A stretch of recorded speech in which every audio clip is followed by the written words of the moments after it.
Hi, Guy Ardito here, relationship expert, master coach, and author. And today I want to talk to you about something that I call the seven commandments of marriage.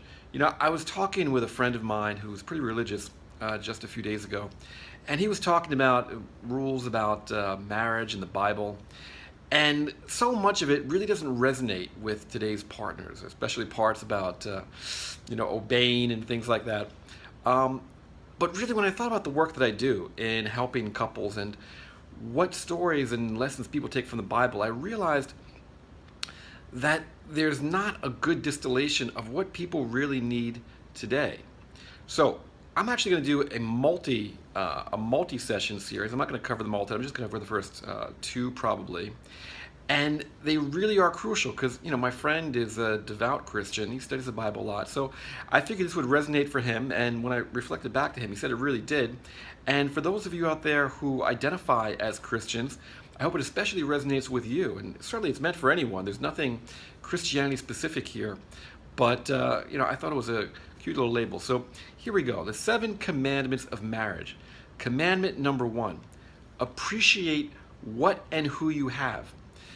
There's really nothing more important than this. So often, especially when we're married with the same person for a long time, we naturally take for granted what we have. We come to expect it because that's human nature. That's the way our brains work. It's part of neuropsychology, right? We acclimate to whatever we have. So we start forgetting what a good thing we might have in front of us and start paying more attention to what is rubbing us the wrong way, what's creating friction, what we're not happy with, what has changed. And that winds up causing all kinds of tension and misdirection, misperception, and really bad choices. Now, obviously, sometimes our partner is going to piss us off, just like sometimes we're going to piss them off. But when we start thinking about, I can't take this anymore, it's getting worse and worse and worse, maybe I need to leave and find somebody else, well, I recommend that you step back and think about what it really is like out there. Just as statistics, sorry about that.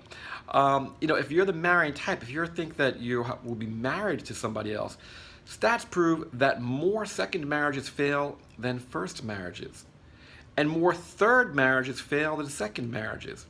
So, statistically speaking, the problem is not who you're with. The problem is who you're being and how you're being in the marriage.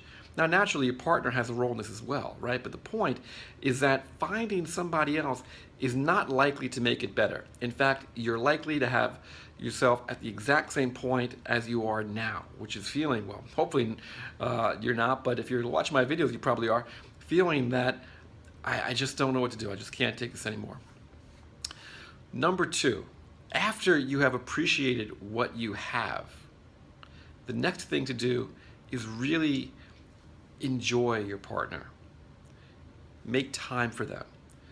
Today we are living such a harried hassle life between rushing to work, rushing for errands, and for those of you like me, rushing with the kids, that by the time we factor in cleaning ourselves and eating and sleeping, there's very little time left to just to be with ourselves, much less to be with another person, to really connect. And it's so important because when we don't do that, we might be married to someone. They might even physically be just a couple of feet or even a couple of inches from us, but we're living in parallel. Two parallel lines, even if they're only a fraction apart, even if they're only a millimeter apart, never touch. And marriage is about touching. It's all about touching. Literally touching as well as figuratively touching each other's heart, touching each other's world.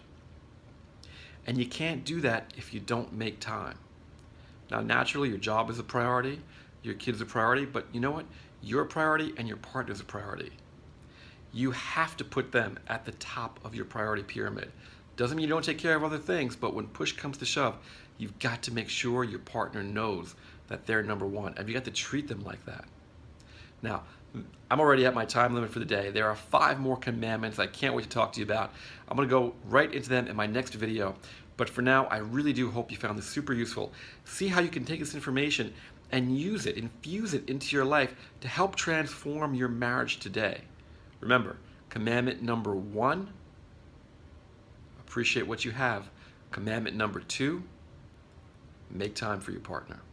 All right, this is Guy Ardito over and out saying, life is an adventure. Live in love.